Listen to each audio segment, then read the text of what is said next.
Pelo Carlos Alberto, e vamos repetir e continuar o assunto da questão 243. Bom estudo para todos. Boa noite para todos. Sejam bem-vindos à Casa de Kardec. Para nós é um motivo de muita alegria estarmos de volta para o estudo do Livro dos Espíritos. Damos boas-vindas para todos os nossos amigos que nos acompanham através da internet, web amigos, membros da rede Amigo Espírita, aqueles que estão acompanhando a transmissão através do Facebook, do YouTube, do site da FEAC, enfim. Que todos possamos nos integralizar nesta frequência do bem. Nós vamos, conforme dito, iniciar o estudo do Livro dos Espíritos, que é a obra básica da doutrina espírita e que é objeto das nossas reflexões nas quintas-feiras. Nós estamos trabalhando na segunda parte do livro, no capítulo 6º, no tópico intitulado Percepções, Sensações e Sofrimento dos Espíritos. Nós vamos trabalhar hoje a questão 243, que já foi iniciada essa questão na última semana. Então eu vou fazer a leitura e em seguida a gente vai adentra no que a gente reservou para ser trabalhado hoje. Então a pergunta que Allan Kardec fez para os espíritos é a seguinte: os espíritos conhecem o futuro? Resposta: depende da perfeição deles. Muitas vezes apenas o entreveem, mas nem sempre lhes é permitido revelá-lo. Quando o veem, o futuro lhes parece o presente. O espírito vê o futuro mais claramente à medida em que se aproxima de Deus. Após a morte, a alma vê e abarca num piscar de olhos suas migrações passadas, mas não pode ver o que Deus lhe reserva. Para isso, é preciso que esteja completamente integrada a Ele, depois de muitas existências. Na última semana nós trabalhamos então a condição dos espíritos conhecerem o futuro, que tem a ver, portanto, com a perfeição, ou seja, com o grau de evolução deles, dos espíritos. E hoje nós vamos trabalhar o assunto com uma visão de Allan Kardec mais desenvolvida sobre esta questão, que está contida na Revista Espírita de 1864, que é intitulado, um artigo que Kardec escreveu, intitulado Teoria da Presciência. Então eu vou trazer alguns aspectos aqui para a gente conversar em seguida. Ele começa o artigo dizendo assim: como é possível o conhecimento do futuro? Lembrando, a questão lida é: os espíritos podem? Aqui Kardec já vai desenvolver. Como é possível? Resposta, continuando. Compreende-se as previsões dos acontecimentos que são consequência do estado presente, mas não dos que nenhuma relação tem com eles, e ainda menos os que são atribuídos ao acaso. Diz que as coisas futuras não existem, que ainda estão no nada. Então, como saber se acontecerão? Contudo, são muitos numerosos os exemplos de predições realizadas, de onde conclui-se que aí se passa um fenômeno cuja chave não se tem, pois não há efeito sem causa. Essa causa que tentaremos achar ainda é o Espiritismo, também chave de tantos mistérios, que nola fornecerá e, além disso, mostrar-nos-á que o próprio fato das predições não sai das leis naturais. Então aqui ele inicia o artigo dizendo como é possível, principalmente a partir da argumentação de que o futuro ainda não existe. Alguns argumentam isso. Então, como pode prever o futuro? E aí Kardec vai dizer que, na prática, nós nos deparamos com numerosos casos da chamada presciência, ou a chamada pré-cognição, clarevidência, entrar em relação com o futuro. Então Kardec vai dizer para nós, aqui nesse artigo, que eu vou ler apenas alguns trechos, que as predições, na verdade, elas não saem das leis naturais. Quer dizer, ver o futuro faz parte das leis naturais, que nós temos agora o Espiritismo como chave para abrir o entendimento. Ficou claro? Como comparação, tomemos um exemplo nas coisas usuais do dia a dia, que auxiliará a compreender o princípio que teremos de desenvolver. Então Kardec, como educador, vai pegar um exemplo de coisas usuais do dia a dia para nos ajudar a entender como é que funciona. Aí ele vai trazer a seguinte reflexão. Suponhamos um homem colocado no alto de uma montanha, considerando a vasta extensão da planície. Nesta situação, pouco será o espaço de uma légua. O que é uma légua? 6 quilômetros. Então, no alto da montanha, uma légua é um espaço pequeno. E facilmente poderá ele abarcar de um golpe de vista todos os acidentes do terreno, do começo ao fim da estrada.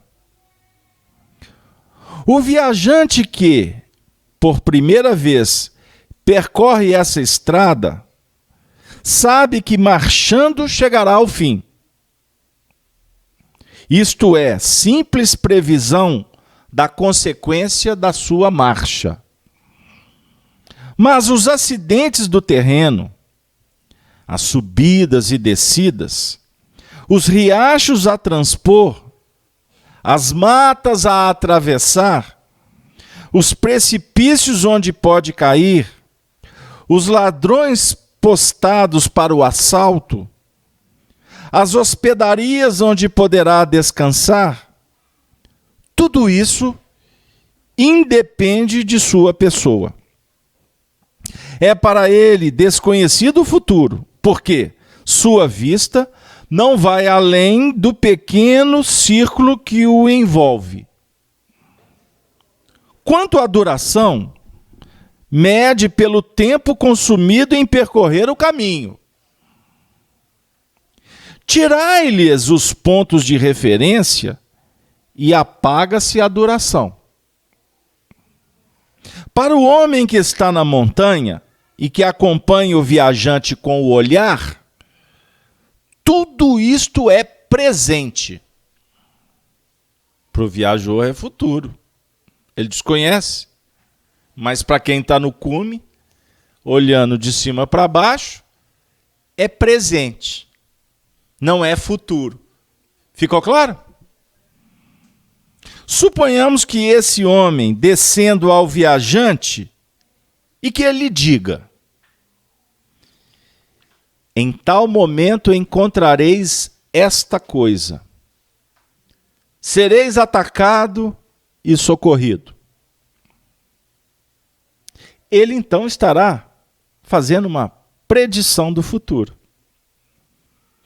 O futuro é para o viajante, para o homem da montanha. Desculpa. O futuro é para o viajante. Para o homem da montanha, é o presente. Até então está claro? Vocês estão conseguindo acompanhar a leitura? Não é muito didático, não, mas eu vou insistir. Porque eu estou trazendo a voz do codificador Allan Kardec. Kardec continua dizendo: agora, se sairmos do círculo das coisas puramente materiais, e por pensamento, entrarmos no domínio da vida espiritual, veremos esse fenômeno reproduzir-se em escala muito maior. Os espíritos desmaterializados são como o homem da montanha. Para ele, apagam-se o espaço e o tempo. O espaço e o tempo, portanto, é importante para o viajor. E o espaço e o tempo é que vai, na verdade, configurar a dimensão de entendimento no que remonta tanto o passado quanto o próprio futuro. Porque o viajor, até atingir aquele ponto da viagem, percorreu uma estrada. Então, o espaço e o tempo ali vai auxiliar para que o viajor volte no passado e veja o que ele fez para chegar até ali, certo? E no que remonta ao futuro, para o viajor, é desconhecido. Para os espíritos, não, porque eles estão vendo tanto o passado quanto o presente. E o passado, tanto o passado quanto o futuro. E o passado e o futuro, para os espíritos, é o presente. Porque eles estão vendo globalizadamente. Ficou claro isso aí? Continuando. Mas a extensão e a penetração de suas vistas são proporcionais à sua depuração e à sua elevação na hierarquia espiritual. Em relação aos espíritos inferiores, são como o homem armado de poderoso telescópio, ao lado do que tem os olhos nus. Nestes últimos, a vista é circunscrita, não só porque dificilmente podem afastar-se do globo a que estão ligados, mas porque a grossura do seu perispírito vela as coisas afastadas, como a garoa para os olhos do corpo. O que Kardec está dizendo? Os espíritos superiores, eles veem com uma capacidade que pode ser comparada a um homem que está olhando com um equipamento de profundo alcance, certo? Os espíritos inferiores, ou melhor, os espíritos que estão numa escala mais primitiva, eles estarão como que olhando para o tempo sem o equipamento e mesmo assim como uma névoa caindo para os seus olhos. É a ignorância. Até então, posso continuar? Ficou claro? Compreende-se, pois, conforme o grau de perfeição, um espírito possa abarcar um período de alguns anos, alguns séculos, e até de milhares de anos. Por quê? O que é um século ante a eternidade? Ante ele, os acontecimentos não se desenrolam sucessivamente, como os incidentes da estrada do viajante. Vê simultaneamente o começo e o fim do período. todos os acontecimentos que nesse período são o futuro para o homem da terra, para ele são o presente. Poderia ele, pois, vir dizer-nos com certeza: tal coisa acontecerá em tal momento. Porque vê essa coisa como o homem da montanha vê o que espera o viajor da estrada. Vamos ficar por aqui. Então, observemos que extraordinário. Para alguns autores, eu vou trazer Leibniz, ele diz assim, que o espaço é simplesmente a ordem ou a relação das coisas entre si. O que ele está dizendo para nós? Que o que a gente vê em nível de espaço, o viajor que está olhando para o espaço que ele está percorrendo, o homem que está no cume da montanha, que está olhando a planície ali, que é o território a ser percorrido.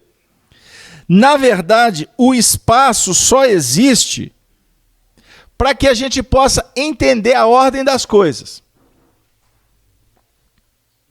Captou isso, Ani? Por quê? Se não tiver o que observar, para que olhar para o espaço? Você está no cume da montanha.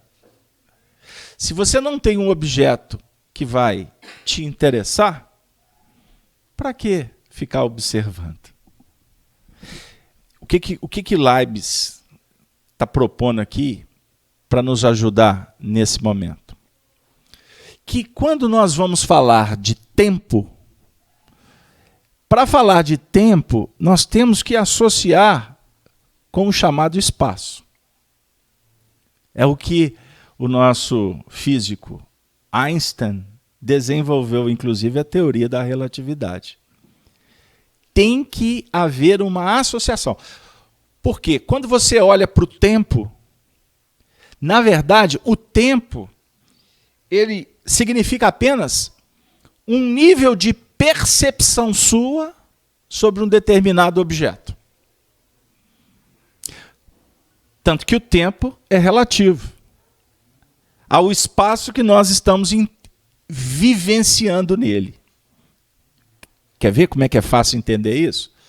Se você ligar para uma pessoa agora, nos Estados Unidos, numa determinada região, que nós vamos ter, por exemplo, uma diferença de fuso horário aí de 5 horas. Se você ligar para ele agora, certo? Para ele será quantas horas? 1h da manhã. Mas você vai conversar com ele no mesmo tempo. Tá tudo bem com você? Tá tudo bem. Quantas horas aí? Ele vai te dizer. Aqui são tantas horas. Você e ele estão conversando no tempo real.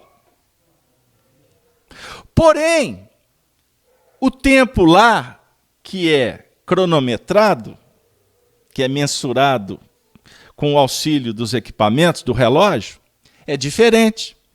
Por quê?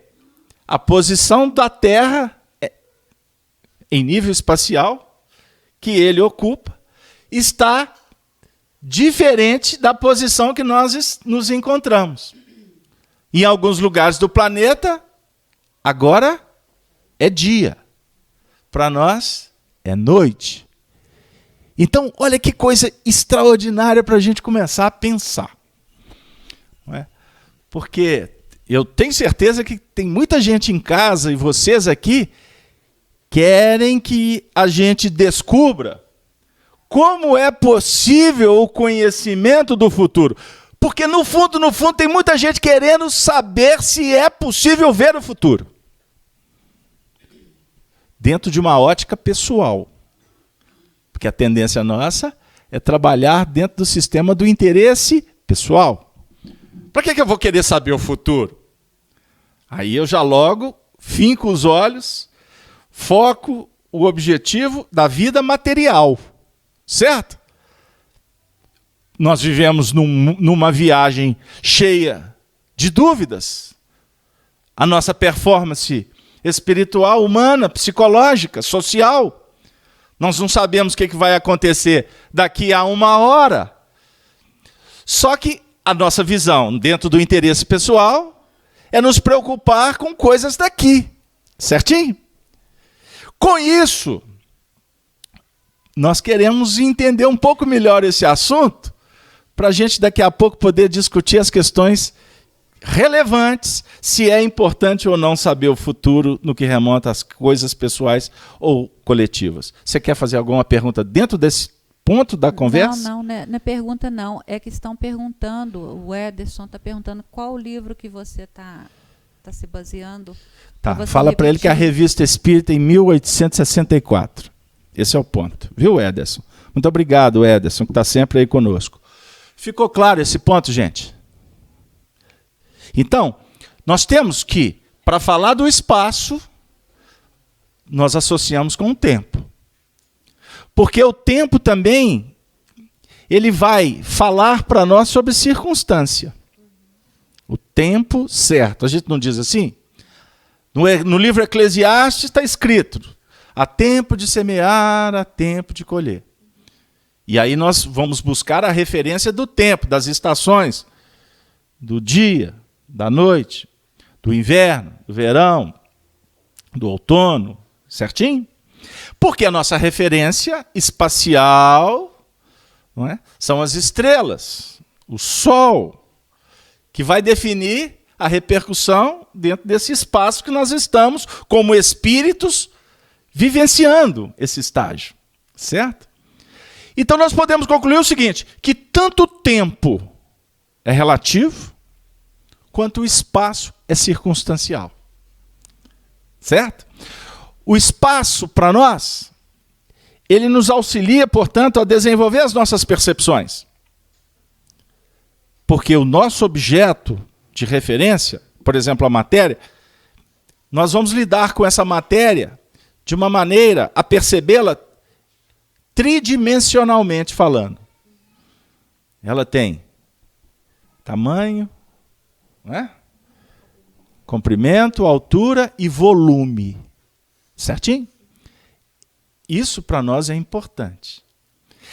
E dentro dessa linha tridimensional, quando a gente vai conversar sobre as coisas espirituais, naturalmente nós teremos que entrar numa outra faixa de percepção, mas nos mantendo ainda dentro dessa linha tridimensional, porque é assim que nós concebemos a vida, mas num campo dimensional diferente, o espaço e o tempo perdem o sentido.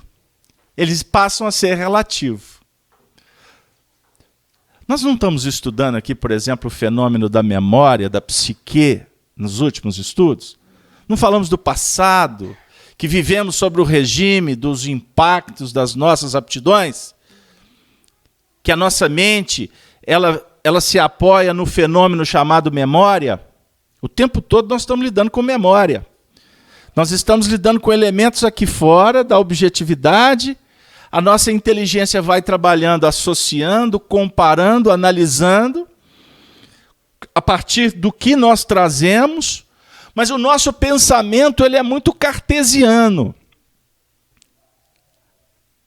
Nós procuramos trabalhar numa linha de lógica. A nossa inteligência é discursiva, dentro de um mundo que nós concebemos como material. Quando nós vamos entrar nessa outra faceta em que o espaço e o tempo passam a ser relativos, nós começamos a ter dificuldades, porque nós queremos trabalhar na linha do passado e do futuro com uma lógica temporal, medida a partir dos nossos equipamentos e da nossa inteligência dedutiva daqui da Terra. Quando nós desencarnamos, vamos ser práticos. O relógio que funciona aqui para nós, no mundo espiritual, ele deixa de existir. Porque nós vamos lidar numa outra esfera de percepção. Certo? Então, muitas vezes, espíritos que estão em faixas ainda muito primitivas, muito apegado à matéria, quando desencarnam, eles ficam presos nesse contexto material e sofrem muitas dificuldades, porque eles querem ainda, numa linha espacial, trabalhar com a matéria que para nós é real e para eles não é. A nossa matéria, os objetos num campo tridimensional. Altura, largura, não é? Oh. Volume. Oi? Profundidade, obrigado. É isso aí. É porque eu estou numa outra vibe aqui. E profundidade, certo? A profundidade. Então eles têm dificuldade. Quer um exemplo? Eles vão tentar tocar um objeto. Eles não vão conseguir tocar esse objeto. A mão deles, igual a gente vê nos filmes, né? Lá no Ghost. Parede, eles conseguem passar pela parede. Embora tenha espírito primitivo que não passa.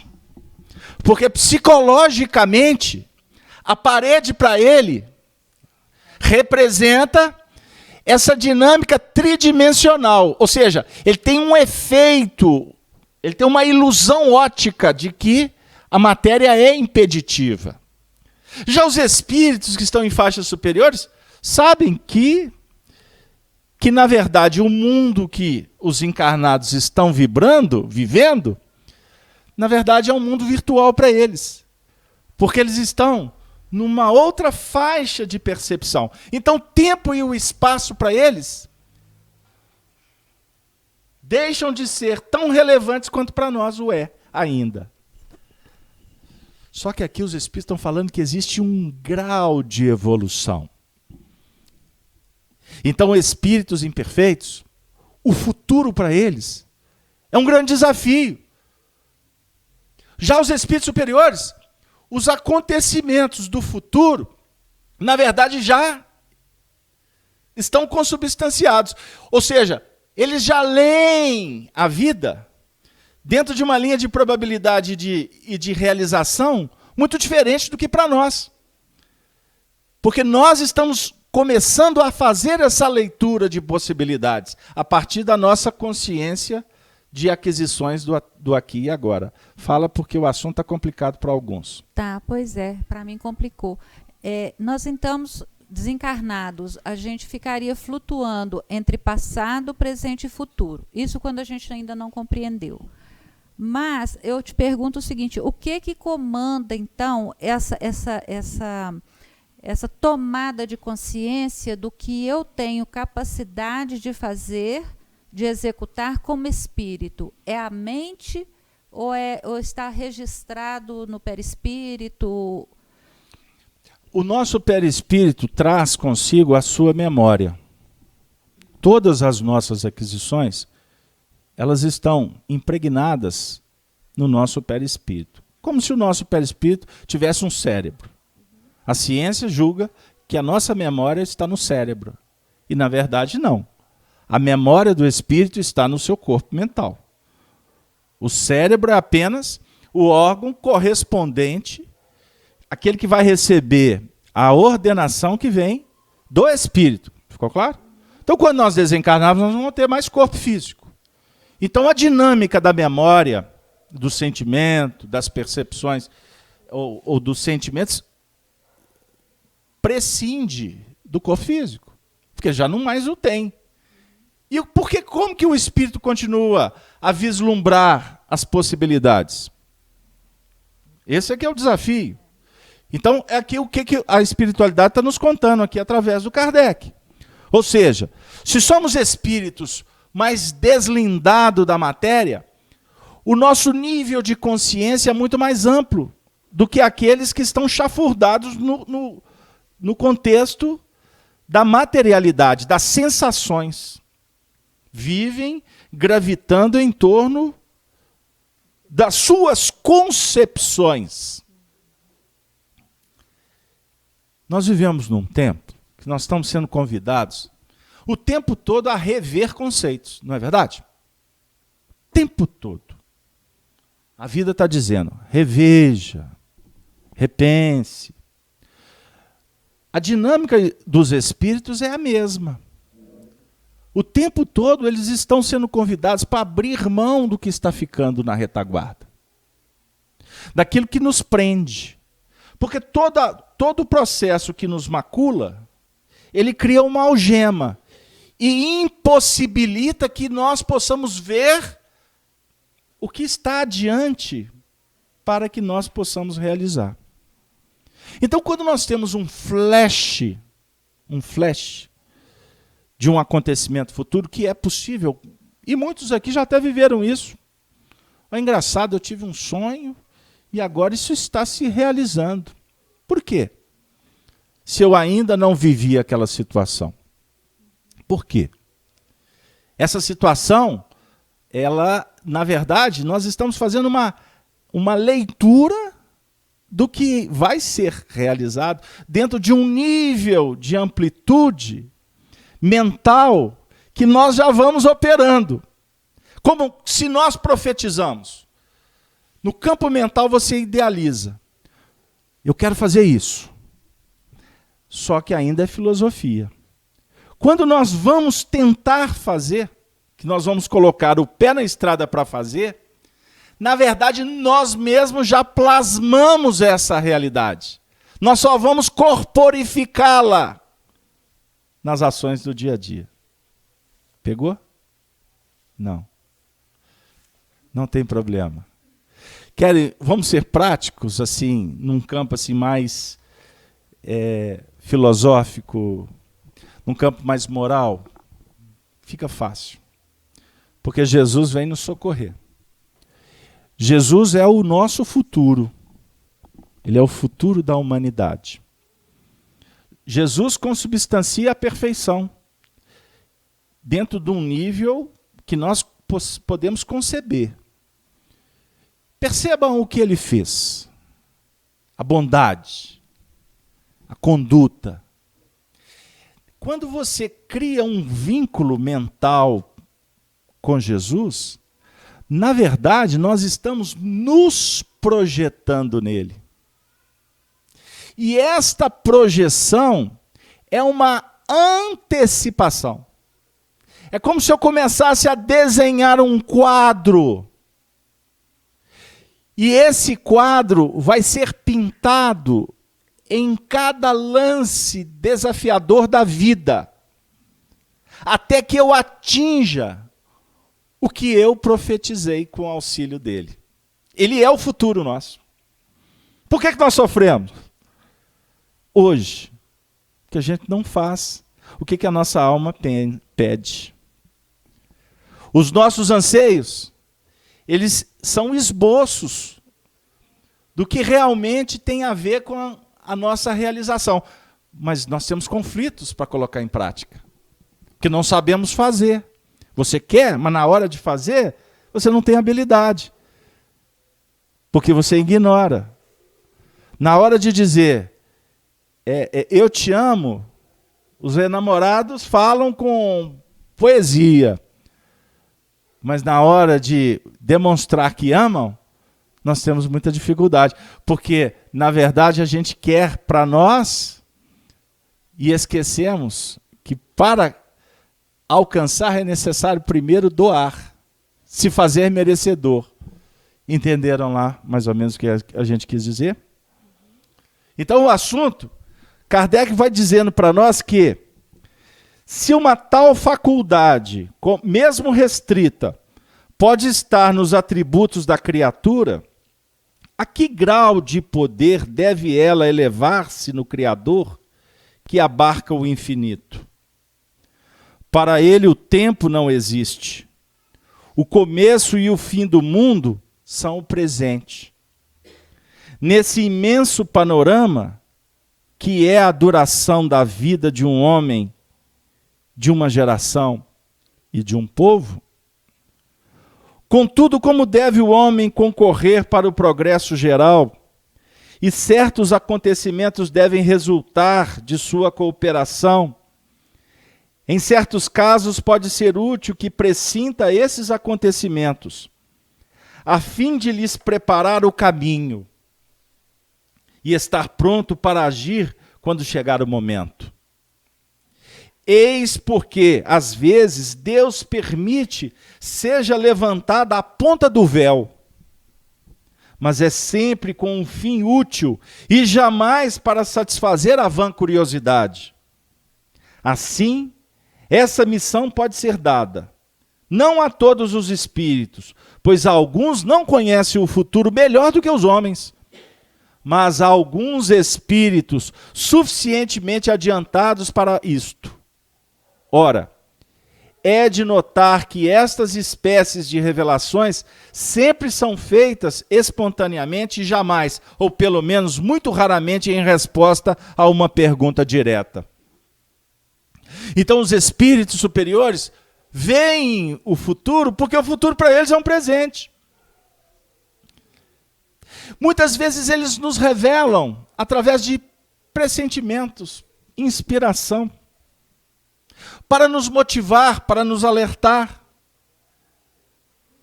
Mas para eles já é um fato, porque eles estão olhando de cima do monte. Quando nós reencarnamos, observem como isso funciona. Nós estabelecemos um projeto. Marcão, dá um retorno aqui, aumenta o som. Nós estabelecemos um projeto.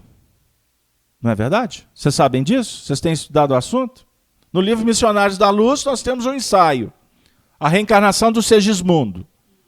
Nós vamos reencarnar, nós vamos passar por um curso preparatório. A estrutura do nosso corpo é definida por agentes que são capazes de entender o que nós necessitamos. A família que vamos reencarnar. Os genes. Não é? O DNA. Tudo é definido previamente. Observem bem como a ciência espírita vem descortinar para nós um horizonte até então inconcebível. Julgávamos que os milhões de espermatozoides apostavam corrida para ver quem chegava primeiro. Aí, por um acaso, chegou aquele que levava toda a carga necessária para o desenvolvimento do nosso corpo, por simples acaso. Nós participamos, portanto, de um planejamento que é definido até, portanto, a nossa estrutura fisiológica. Então, aquele espermatozoide que atinge o clímax, ou a culminância, para fecundar, ele é teleguiado por forças superiores, por ondas mentais, dos agentes promotores da vida. Ou seja, dos técnicos que estão acompanhando a nossa reencarnação. Obviamente que as tendências, tendências em todos os sentidos, elas são a representação do que nós precisamos, do nosso psiquismo. Então, uma doença que virá a ser desenvolvida no tempo, não apenas por responsabilidade nossa nessa encarnação, ela já faz parte desse projeto. Como todas as possibilidades, nós recebemos uma carga, um quanto energético no momento da reencarnação, sabiam? Para que nós possamos ter um time, um ciclo mais ou menos previsto de vida. Você vai até os 60, por exemplo. Ok? Você pode diminuir o tempo, mas você também pode aumentar o tempo, de acordo com a sua dinâmica operacional, com a maneira que você se conduzir. Você pode, com a previsão de 60, desencarnar com 20, se suicidar, não pode? Não existe o livre-arbítrio? Agora imagine um indivíduo que suicida com 20, que ele tinha mais 40 de projeto. Aí nós vamos entender o que vem a ser o sofrimento de um espírito que não completa por deliberação o seu projeto. Ele tem, inclusive, um quanto energético para exaurir, para trabalhar. O que será dessas energias? É o grau de sofrimento em fatores fisiopsíquicos que advirão por conta desse dessa atitude. Certinho? Como você pode aprimorar a sua vida e ganhar a chamada moratória espiritual, nas expressões, nos eufemismos de Chico Xavier. O indivíduo está indo muito bem lá. Olha, mais ou menos ia desencarnar com 70, mas ele está tendo uma dinâmica de vida tão especial. Ele mudou o painel de tal maneira que está tendo tanta aquisição que os espíritos falam assim, não pode parar agora. Vamos dar mais um tempo, porque ele está beneficiando a si mesmo e o semelhante. Vamos conceder para ele aqui, vamos ver até onde que ele vai. Sabiam disso? Pois bem. Então, por que eu falei, nós trouxemos aqui esses elementos? Porque os benfeitores que nos acompanham, eles estão nos olhando do alto da montanha. Está ficando claro aí para o senhor? Está indo bem? Eles estão nos olhando. Vai que eu estou te vendo. Vai, meu filho, estou te observando. Aí eu estou cheio de dúvida porque eu não sei o amanhã. Mas eles estão nos acompanhando, estão observando que nós estamos fazendo,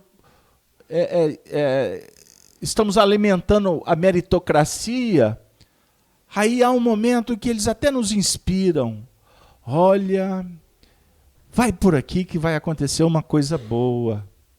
Aí muitas vezes é como se fosse um pressentimento, que pode ser trabalhado por uma indução de fora como uma dedução de dentro para fora. Não é?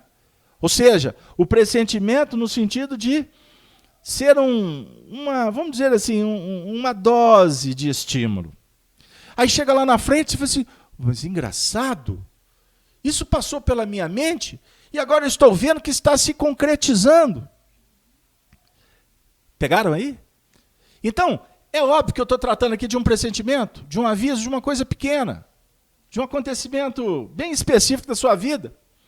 Mas quantas coisas outras que acabam acontecendo, que a gente percebe que fomos desviados de um roteiro, porque lá na frente aconteceu um acidente. E esse acidente, se nós estivéssemos continuado naquela linha, nós iríamos desencarnar. Já aconteceu isso com vocês? Perceberam aqui? Então, ou seja, tinha um planejamento. Intuitivamente, o indivíduo tem um insight. É como se ele visse uma cena. Aí o coração dele aperta e ele toma uma resolução que pode, inclusive, nessa resolução, levá-lo à desencarnação. Não por uma decisão pessoal, mas é porque já fazia parte do processo. Eurípides Barçanufo, apóstolo do Espiritismo no Triângulo Mineiro, viveu em Sacramento, um médium de excepcionais aptidões. Eurípides Barçanufo, dentro de tantas mediunidades, ele tinha alguns flashes de acontecimentos futuros. Por quê?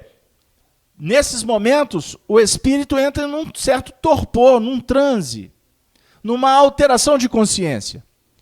Então ele entra numa faixa de tempo intemporal, né? Ele sai de uma dimensão e entra numa outra sem perder a consciência dessa dimensão. Tá? É como se, em alguns casos, o indivíduo está aqui na sala. Ele está olhando para o ambiente, mas num determinado instante ele perpassa esses portais e entra numa outra dimensão. E sem perder a consciência, ele vê uma cena. Dentro desse painel, dessa sala, ele vê uma cena que passa rápido, num flash, num átimo de tempo. Mas é tão rápida, mas ele consegue decodificar como se estivesse acontecendo em muito tempo, com muitos detalhes. E aí ele volta para a objetividade e fala assim, engraçado, eu vi uma cena assim, assim. Aí, quando ele for descrever a cena, obviamente que essa cena vai perder a qualidade, a intensidade, porque ele vai ter que usar de palavras, ele vai ter que novamente reassumir os condutos físicos para narrar o fato. Perde-se qualidade. Mas ele traz aspectos extraordinários que ele captou do mundo espiritual, fazendo uma leitura uma leitura do futuro. Como nós estamos discutindo aqui o passado e o futuro como presente lá no mundo espiritual, então quando para nós ele está vendo o futuro, na verdade ele está vendo fora do tempo e do espaço que ele se encontra, e quando ele for descrever, ele está lá relembrando o futuro. Pegaram? Estão vendo como é que é complicado você explicar isso? Porque eu falo assim, recordar o passado. Agora eu viro para vocês e falo assim, nós recordamos o futuro. Isso é para pirar. É para deixar muita gente doida, não é? Porque é um assunto que precisa de ser estudado com muito carinho, com muita paciência. Então, voltando, quantos acontecimentos no dia a dia que intuitivamente o indivíduo tem esse pressentimento que, na verdade, é o recordar o que vai acontecer, ou seja, ele está recordando o futuro. E lá na frente o futuro acontece. Então o futuro que era futuro passa a ser presente. E no átimo de tempo ele se torna passado. Lembra quando nós estudamos a questão 241, 242, sobre o estudo do passado? Voltar para o passado é fazer do passado presente. Estão lembrados que nós trabalhamos esses aspectos? Então, olhar para o futuro, na verdade, é fazer do futuro presente. Eu coloquei, nós trouxemos aqui Jesus como referencial do nosso futuro, porque o nosso esforço é fazer esse futuro presente. Ou seja, nós precisamos de operar com Jesus para que o nosso futuro comece a ser realizado agora. Pegaram aí? Da mesma maneira, quando você sonha, você planeja, você está tentando fazer uma leitura de um futuro. Em alguns casos, a gente consegue entrar numa senda muito especial, porque, na verdade, você vai estar fazendo uma releitura do que você planejou antes de reencarnar. Aqui você esquece disso. E parece que é tudo muito obscuro, que são apenas conjecturas, possibilidades. E essa dúvida, diga-se de passagem, ela é extraordinariamente bela, importante, para que a gente possa ir descobrindo ou fazendo uma releitura constantemente dessas possibilidades ou desse futuro e ir materializando ele, e a cada etapa vencida será como que, vamos dizer assim, uma premiação íntima, uma alegria espiritual que vai fomentando para que a gente continue na estrada. A espiritualidade permite isso. Então, na verdade, você está fazendo uma previsão do futuro? Ou você está fazendo uma releitura do passado, porque você planejou isso antes? Pegou, Raquel? Como é que o assunto é? É complexo, mas eu quero perguntar para vocês, está tendo coerência? Está tendo lógica? Vocês estão construindo o pensamento conosco aqui? Os espíritos, quanto mais evoluídos, eles conseguem enxergar muito adiante. Só que eles não podem, eles não devem revelar o futuro, porque eles vão tirar daqueles que estão caminhando na evolução o prazer da descoberta. E quando você se esforça para descobrir, você vai estar movimentando recursos e você estará crescendo com isto. Quanto que vocês têm pago aí para descobrir o futuro? Ei, Marcão. Como é que chama? Não, eu não posso pronunciar, não, porque pode ter. Qualquer semelhança é mera coincidência. Mas tem umas madames por aí que... Mas, na verdade, com todo respeito, há médiuns que conseguem entrar nessas faixas atemporais ou intemporais, porque as dimensões se intercambiam. De repente, o indivíduo pode, por mediunidade, ele acessar esse futuro, porque esse futuro já está escrito. Dentro desses princípios de probabilidade. Lembra o que eu falei? O futuro, o tempo, né, o espaço é apenas uma motivação para que a gente desenvolva as nossas percepções. Tanto que quando desencarnarmos, é muito comum os espíritos voltarem e falarem assim, pô, mas já passou tantos anos para vocês aqui? Não foi o que aconteceu com o André Luiz, no nosso lar? Quando ele visitou a casa dele, ele foi olhar no calendário lá, tinham passado 8 anos. 8 anos. 8 anos. Ontem eu fui numa loja, aí eu brinquei com um companheiro. Eu comprei o equipamento, ele falou que tinha 12 anos de garantia. Eu falei assim, aqui no Brasil...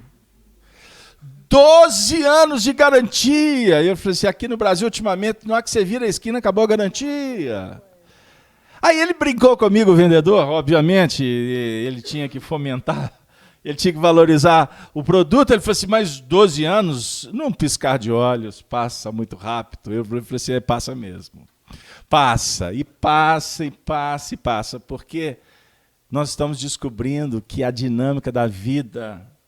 ela é tão extraordinária quando a gente tem a luz do Consolador prometido, que nós precisamos de qualificar a vida, qualificar os instantes, porque depois que eles vão, eles não voltam. Por isso passa. Bom, os 12 anos... e ainda ele disse, olha, o senhor fotografa a nota, porque ela vai apagando com o tempo. Aí eu disse, é verdade. É verdade. Mas se está na minha memória, não se apaga.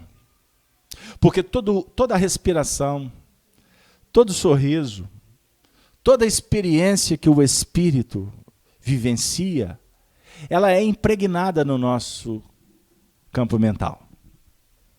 Então nós estamos, muitas vezes, nos movimentando dentro dos princípios do passado, julgando ser o presente. Embora, quando olhamos para o passado, ou quando vivemos o passado, ele se torna presente. Tem muita gente vivendo sobre princípios norteadores que foram os princípios quando ele tinha 16 anos. Quantos cinquentões aí que são adolescentes, vibrátios nos comportamentos sociais? Vocês têm visto isso na sociedade? Mudou-se o corpo, o espaço está diferente. O tempo caminhou, mas se o tempo e o espaço são apenas definidores para que nós possamos trabalhar as nossas percepções, o tempo passou, o espaço modificou, mas o indivíduo não se deu conta que as circunstâncias da vida são outras. Ciclos se abrem, ciclos se fecham. A vida é um grande ciclo, mas que tem ciclos menores. Temos aí as chamadas 7 etapas da evolução, 7 ciclos. Dentro desses 7 ciclos, que se caracterizam, por exemplo, como do 0 ao 7, do 7 ao 14, do 14 ao 21, e aí vai, ou a infância, a juventude, a madureza, são ciclos. Mas dentro desses ciclos, nós temos outros pequenos ciclos. Cada movimento é um movimento de ascensão e de descida. Nós subimos para aprender. E descemos para apreender. Subimos em busca dos valores que possam ser capitaneados. Mas eles só serão fixados quando você desce desse monte. Quando você vai percorrer o vale. O religioso, muitas vezes, julga que basta ficar no monte, orando, em meditação, que ele pense assim. Mas há de chegar-se um tempo que ele vai ter que descer da colina. E vai ter, muitas vezes, que viver numa megalópole. Vai ter que enfrentar os horizontes de concreto, as terras férteis do asfalto. Vão ter que viver em sociedade. Isso apenas uma metáfora. Porque é na dinâmica operacional das relações é que nós vamos apreendendo estes valores. A lei de evolução do trabalho impõe isso para a gente. Antes nos movimentávamos em busca da sustentação do nosso instinto, seja de alimentação, conservação ou de reprodução. E assim nos movimentamos durante muito tempo. Agora, nós estamos entrando numa fase em que o que vai preponderando, na verdade, são as nossas necessidades de ampliar a nossa consciência. E trabalhar a consciência é uma faixa temporal, é um espaço definido para que a gente lide com ele. É óbvio que a sua consciência hoje será a base para a do futuro. A consciência hoje, o entendimento que nós temos, ela se sustenta no que nós fizemos no passado. Então somos aqueles viajores que vamos tendo essas infinitas oportunidades de começar a sermos senhores do tempo. Quando Jesus foi operar a cura no sábado, ele foi repreendido. Porque o sábado era o dia santo, era proibido operar os milagres. Olha que interessante. E Jesus diz assim, que o sábado não veio para ele. Ele que vem para o sábado. A dizer o seguinte, na dinâmica do amor, o tempo e o espaço, na verdade, são apenas, vamos dizer assim, circunstâncias para se operar. Então, é o onde que se torna quando, se mistura o quando com onde, não interessa.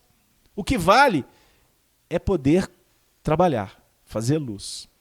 Seja no sábado, seja na segunda-feira, seja de dia, seja de noite.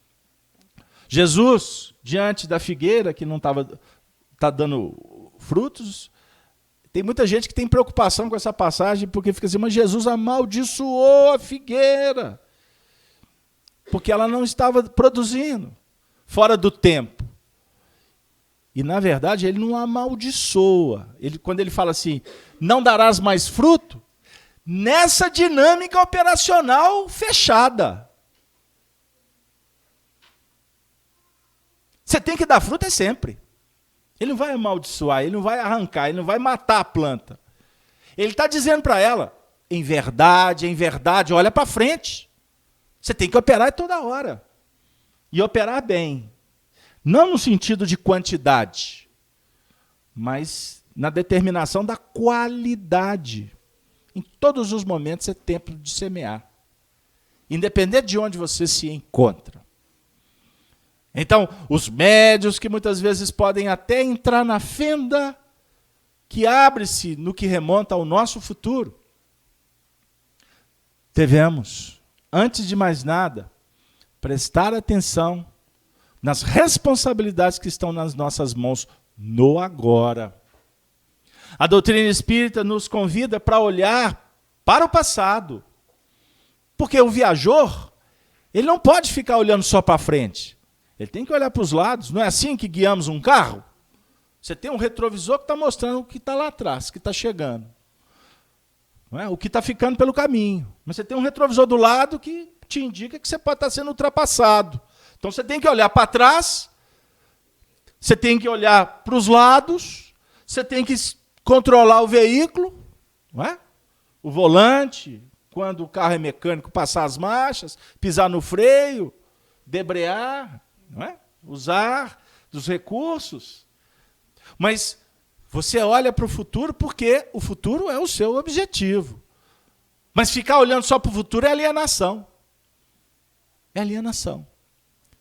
Nós precisamos de nos arvorar, de buscar recursos para lidar o tempo todo acima das questões que envolvem passado, futuro e presente. Nós temos que estar muito acima disso.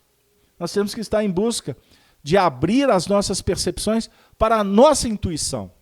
Abrir a intuição. O contato com o divino, com os espíritos superiores. Porque são eles os norteadores capazes de nos ajudar para que nós tenhamos responsabilidade e maturidade para lidar com as injunções do caminho. Então, o assunto não é simples. Soni, alguma participação? Sim, a Paulette, nesse momento, fez uma pergunta. Quem tinha sonhos, né, quando era jovem, eu calculo que seja assim, sobre o futuro, mas era uma pessoa inexperiente, nova, e não compreendeu, e não teve ajuda para desenvolver suas qualidades também.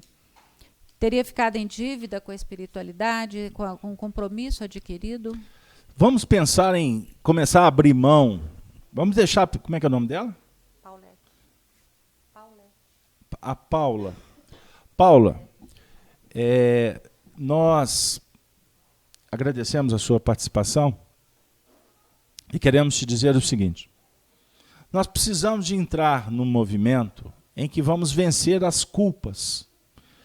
Vamos abrir mão desses ranços religiosos que ficam fomentando na nossa cabeça essa história de medo e de culpa. Vou pagar pelo que eu fiz. Ou que não fez, no caso dela. O passado, ele foi escrito por você. Está arquivado na sua memória. O passado, portanto, são as suas experiências. Quando nós estamos diante dos desafios da vida, nós estamos em busca do futuro. E quando estamos em busca do futuro, realizando no presente, na verdade, se somos espíritos primitivos, a gente não consegue enxergar um palmo na frente do nariz. Quanto mais nós vamos vislumbrando, que nós vamos tendo capacidade de entender um pouco melhor a vida, é óbvio que os painéis que você vai alcançar no futuro serão mais amplos. Está de acordo? Nós estamos no centro espírita. Quer ver como é que desanima todo mundo? Nós estamos no centro espírita, não estamos? Nós não estamos visualizando a nossa desencarnação, Eduardo? Responde, Eduardo. Aí, tá vendo? Já correu, já fugiu, já abandonou o processo. Não, eu não falei que a gente tem que correr para a desencarnação. Mas nós estamos aqui estudando a desencarnação, não estamos? Estamos não, gente. Nós estamos estudando a vida. Mas você vai desencarnar. Você não nasceu? Você não nasceu, Raquel? Lógico, você está conversando com todo mundo, está te ouvindo. Então você reencarnou, Raquel. Graças a Deus, né? Então qual que é o final desse ciclo? Como é que nós concebemos ele aqui na Terra? Como é que ele chama? Pode responder, isso não vai te levar para o inferno não, meu filho. Você vai desencarnar. Você não tem que pagar a conta? Se não pagar a conta, o que acontece conosco? Se é pé de galinha, vai preso. Se não, tem muitas instâncias para você não ser preso. Estou brincando, mas é a verdade. Nós temos que pagar impostos, nós temos que desenvolver, temos que nos associar. Está tudo dentro do contexto da reencarnação. Ok? Agora vamos sair dessa ótica materialista, porque ela já é escravizante por si só. Quando o materialismo domina, a religião tenta dominar. Entendam isso. O Espiritismo vem para nos auxiliar, Paulette, a abrir a algema, sairmos do cárcere, certo? Conheça a verdade te liberta. Não é, Eduardo? Você que pronuncia sempre esse versículo nos estudos, terça-feira é você, não é? Pois é. Conheça a verdade, já te liberta. Que verdade que é essa? É algo que você vai descobrir em livro. Ah, porque está no Corão, porque está na Bíblia, porque está no Livro dos Espíritos. Que verdade é essa? Concepção de vida. Essa é a verdade. Que todos os recursos na Terra, inclusive as religiões, nos auxiliam, sem sombra de dúvida. Mas a verdade não está consubstanciada ali ou ali. A verdade é concebida por nós. Somos fertilizados e seremos, como verdade, germinados. Cresceremos. Iremos florescer e frutificar. Essa é a verdade. A sua verdade é diferente da minha. Ainda bem, porque senão o mundo ia ser chato que dói. Ia ser muito chato. As diferenças, elas existem para nos auxiliar e aprender com elas.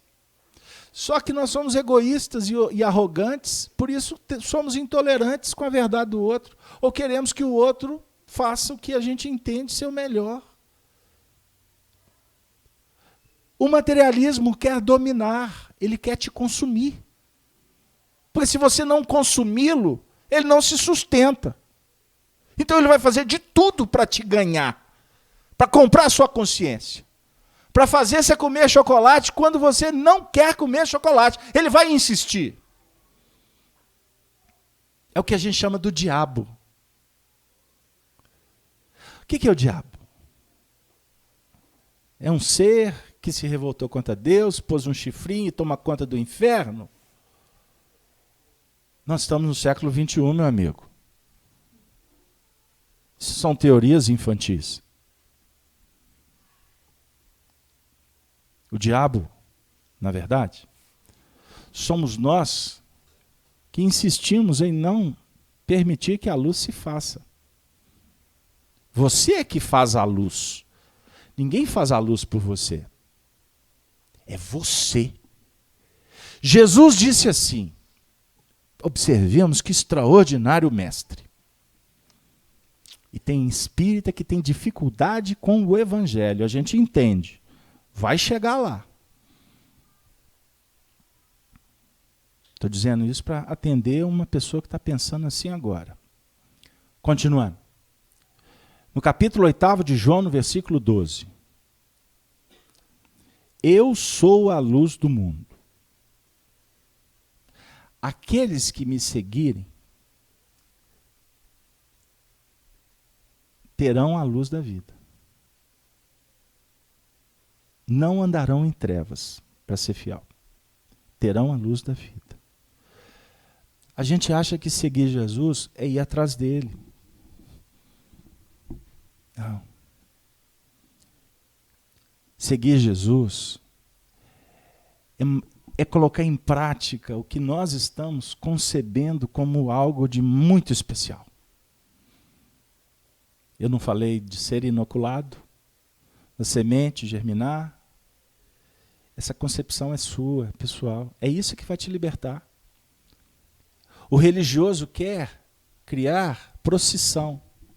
Ficar todo mundo com o terço na mão, acendendo uma vela, pedindo bênção para o sacerdote, indo lá uma vez por semana, comungar, fazer penitência, para resolver questões de concepção pessoal.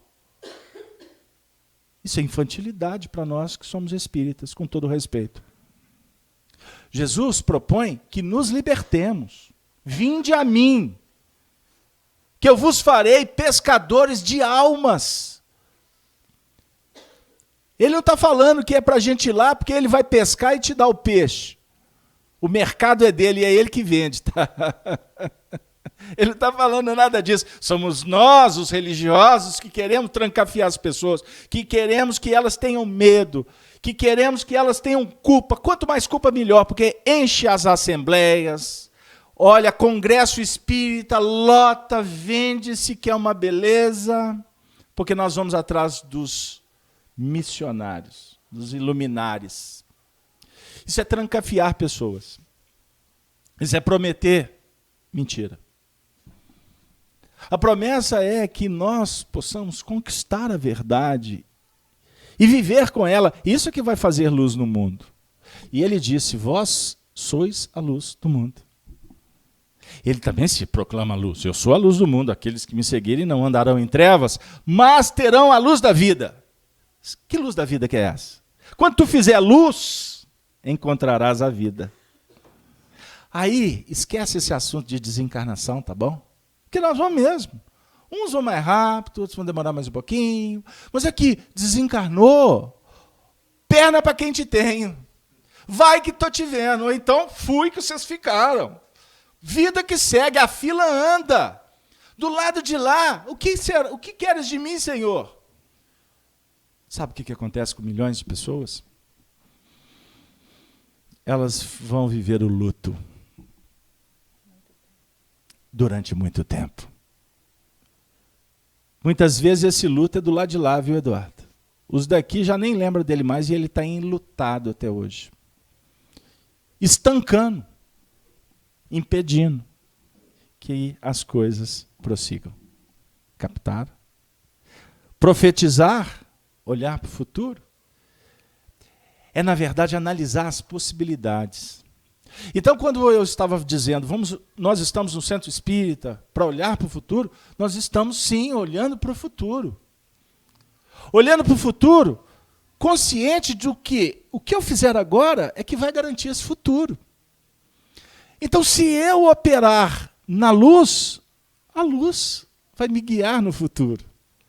Se eu continuar nessa vibe aqui de violência, não é? De cobrança, determinando a vida dos outros, querendo dominar, insensado pela vaidade, julgando que ter poder é o grande lance, manipulando pessoas, mentindo. Isso é treva pura. Eu estarei como que impedindo que a seiva da vida proporcione bons frutos. Captou? Quem que vai sofrer? Sou eu mesmo. E nos tempos atuais, nós estamos vendo, tempos preditos, nós estamos vendo que o sofrimento, ele não está aguardando a nossa desencarnação, não. Ele está batendo forte agora, aqui. E posso dizer com toda tranquilidade, embora em prece para que tenhamos força, que é melhor que seja assim. Porque antes, agora, do que depois. É muito melhor, meu amigo.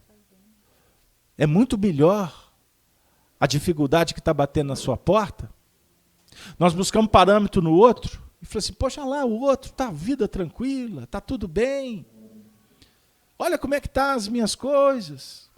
Pô, um testemunho atrás do outro. Podemos falar, não querendo fazer apologia ao sofrimento, dizendo que tem que sofrer mesmo. Não, não é isso. É pensando o seguinte, é melhor enfrentar agora, porque tu está com força para encarar. Do que talvez ter que passar por algum processo amanhã, que você vai ter que viver isso, dependendo de terceiros. Embora a gente sempre estamos suplicando as bênçãos do alto para que aqueles corações que possam nos ajudar estejam conosco. Mas é melhor, meu amigo, você dizer assim, eu vou lá e eu vou fazer porque eu preciso. E se determinar. E pôr em prática e não ficar só no discurso. Faça. Vai lá. Cumpra a sua tarefa. Com amor, tá? Porque tem muita gente, então tá, vou resolver tudo agora. E acha que o negócio é pegar todos os processos que estão em cima da mesa. Imagina lá no tribunal. Pega todos os processos e vou despachar tudo ao mesmo tempo. Dá certo? Não dá. Porque cada processo, ele vai ser despachado pelo tribunal, pelo juiz, pelo desembargador, na hora devida. Se o processo é lento, olha, podia ser melhor, né? Podia ser mais rápido aqui no Brasil as coisas. Mas olha, por que é lento? Nós temos que estudar o Lentulus, né? Nós temos que trabalhar muito com o Emmanuel para verificar o porquê desse time. Por que o futuro ainda é tão distante para a gente? Quer um exemplo? A gente estuda as mensagens dos benfeitores espirituais na codificação, que apontam para nós como será o nosso futuro planetário. A terra da promissão, aonde o bem vai sobrepor o mal. Porque o mundo que nós vivemos, o mundo de prova e expiação, é um mundo que foi predito, e a gente vê os textos, e a gente fica assim, meu Deus, os espíritos falaram tudo o que está acontecendo, mas estar aqui vivendo isso não é fácil. Eu gostaria muito de estar nessa linha das mensagens que falam dos mundos melhores. Aí a gente até vê os amigos brincando aí, falando que vai pegar nave, que vai para não sei onde, vai nada. Está arriscado a pegar uma nave e ir para a região inferior para aprender a ser humilde. E muitas vezes nem brincar com coisa séria. Porque o assunto é complexo. É muito bom você poder ter informação e falar assim, eu vou pegar uma nave e vamos embora. Ou então, muitos afirmam, aqui só vai reencarnar espíritos do bem. É uma consequência natural da mudança do planeta. Mas muitas vezes os espíritas querem definir o tempo. Dizer que a partir de agora, só a turma do bem. Espírito inferior para o planeta chupão. Vai lá para os esgotos dos mundos primitivos. E falam até com arrogância. A lógica está mostrando outra coisa. As escolas, os hospitais, os consultórios, as regiões insalubres, aqueles pontos do orbe que vivem as pessoas na mais profunda miséria. A lógica está mostrando que está reencarnando, sim, espíritos muito necessitados. Eu tinha separado uma mensagem para trazer para vocês, mas não deu tempo. Eu vou fazer um pedido para a espiritualidade. Vamos ver se eles autorizam. Se for autorizado, semana que vem eu trago.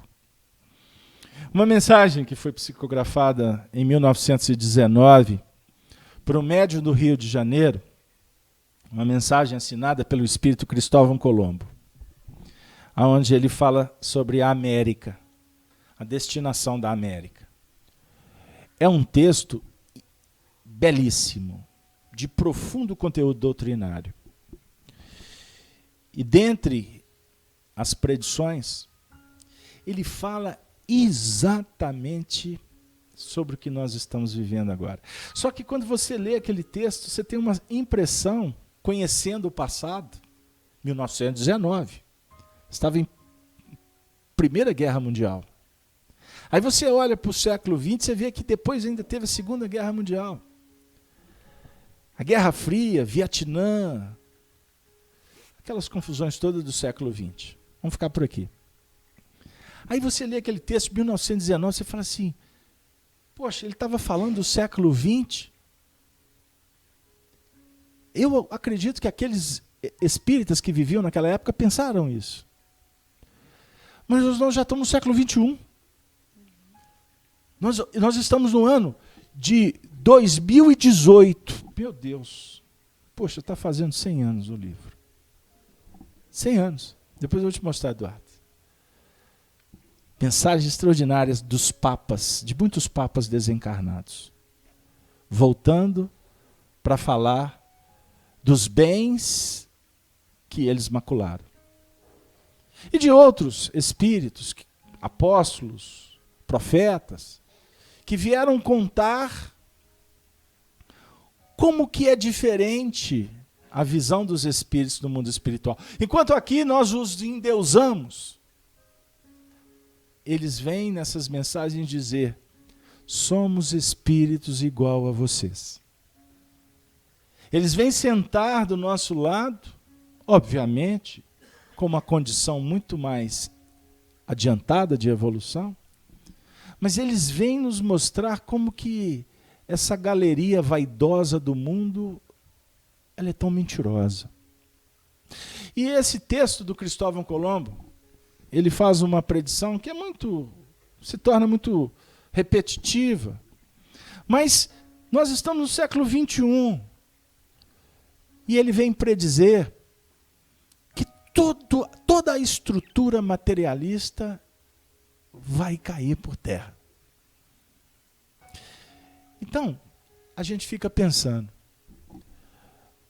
quando ele fala toda estrutura materialista, ele está englobando, inclusive, as estruturas religiosas que se tornaram materialistas. Até diga-se de passagem, no nosso lar, vocês não vão encontrar André Luiz narrando que lá tem igreja, que lá tem centro espírita. Não. Lá Eles fazem as orações no parque, em comunidade. Porque os espíritos desencarnados, eles estão sendo convidados a se libertarem do que aprisiona aqui e que a gente fica fomentando o tempo todo. Então, refletindo sobre essa mensagem, eu fiquei pensando, poxa, se ele está falando que todas as estruturas vão cair por terra, para que os homens se despertem para uma sociedade diferente, a gente vê as estruturas de Dubai, a gente vê os milionários com suas mansões, a gente observa partidos políticos, as estruturas dos estados, a gente observa os shopping centers, que são o corolário do materialismo, do consumismo. A gente observa ainda esse mundo apoiado em tantas contradições. Só nos resta a orar para o Senhor e começar a olhar para o futuro, não como uma visão precipitada, que essas mudanças vão acontecer nesse século. Porque do jeito que as coisas estão caminhando, a gente começa a perceber que o que os espíritos predizeram vai precisar de alguns milênios. Porque não há mudanças drásticas na evolução. Não vai vir um asteroide que vai mudar o rumo do planeta. Não vai haver uma verticalização substancial do eixo a toque de caixa. Aí terras vão emergir, outras vão submergir. Porque isso aconteceu no planeta.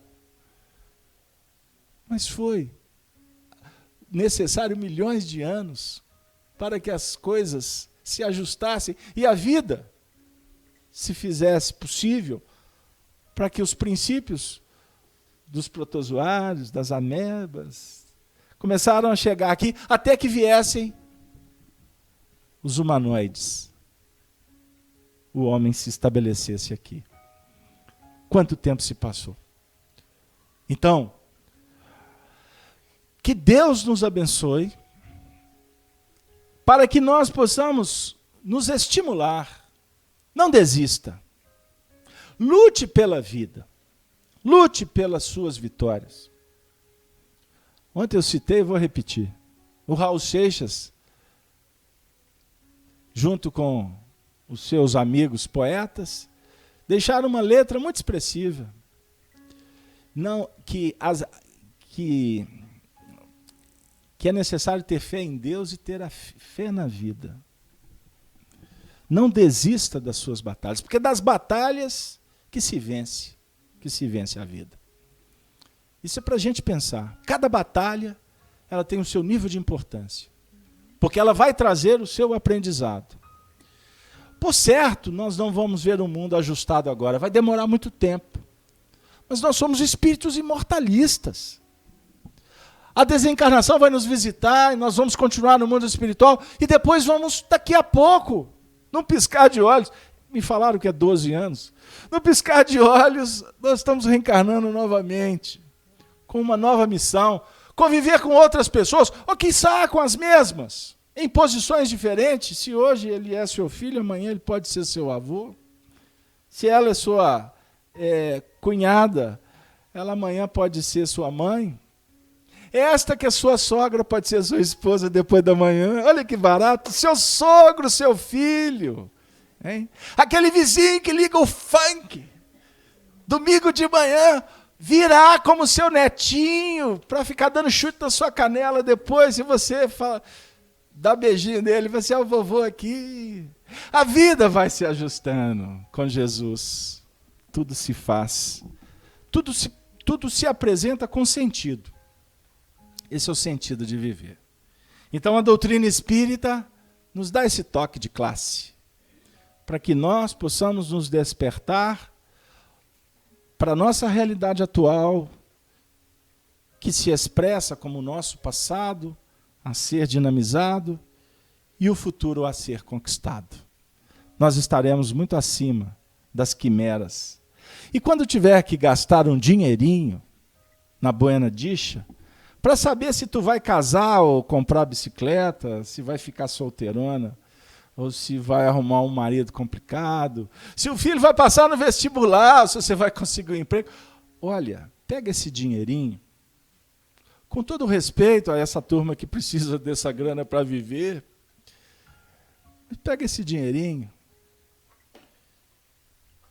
vai auxiliar a quem realmente está precisando, vai para o hospital, vai cuidar de uma criança, vai se apresentar para alguém que não tem um prato de sopa, ou que não tem um remédio. Olha, descobrir o futuro é descobrir a si mesmo. E nada melhor do que descobrir o lado bom, que está em potencial e que precisa de ser desenvolvido. Então faça o bem, sem olhar a quem, sem olhar o lugar, a hora. Faça o bem, seja um sacerdote de Jesus. E pare de exigir. Porque nós muitas vezes queremos que o mundo, o universo, gire em torno dos nossos interesses. Enquanto Paulo de Tarso, na questão 1009 do Livro dos Espíritos, nos dá a dica que é contrária a essa. Gravite você em torno da unidade divina. Ame, perdoe, semeie a paz. Quem semeia a paz é premiado pela paz. Quem semeia amor se torna blindado pelo amor. Por mais que a inveja, o despeito, a maledicência que possa envolver o seu nome faça parte do contexto da sua evolução, quem ama está muito acima disso. Portanto, perdoa, porque o perdão é a lei sagrada da natureza. Que Deus nos abençoe, que todas as famílias aqui representadas possam ser envolvidas nessa sacrossanta paz. E assim nós nos despedimos, convidando vocês a estar conosco nos sábados, às 8h30, com o estudo do Apocalipse, ou com os estudos que são dinamizados na semana na casa, às terças-feiras com Evolução em Vida, às quartas-feiras com a transmissão para quem se interessar, pode acompanhar pelo site, pelos celulares, do estudo das cartas de Paulo. Mas quem só dá conta da quinta que vem, nós aguardamos vocês. Compartilhem esse vídeo e convidem pessoas para se inscreverem na conta da Rede Amigo Espírita no YouTube. O nosso objetivo, o nosso futuro é termos 1 milhão de amigos. E bem mais forte, poder cantar. São tantas emoções. Boa noite para todos, até a próxima.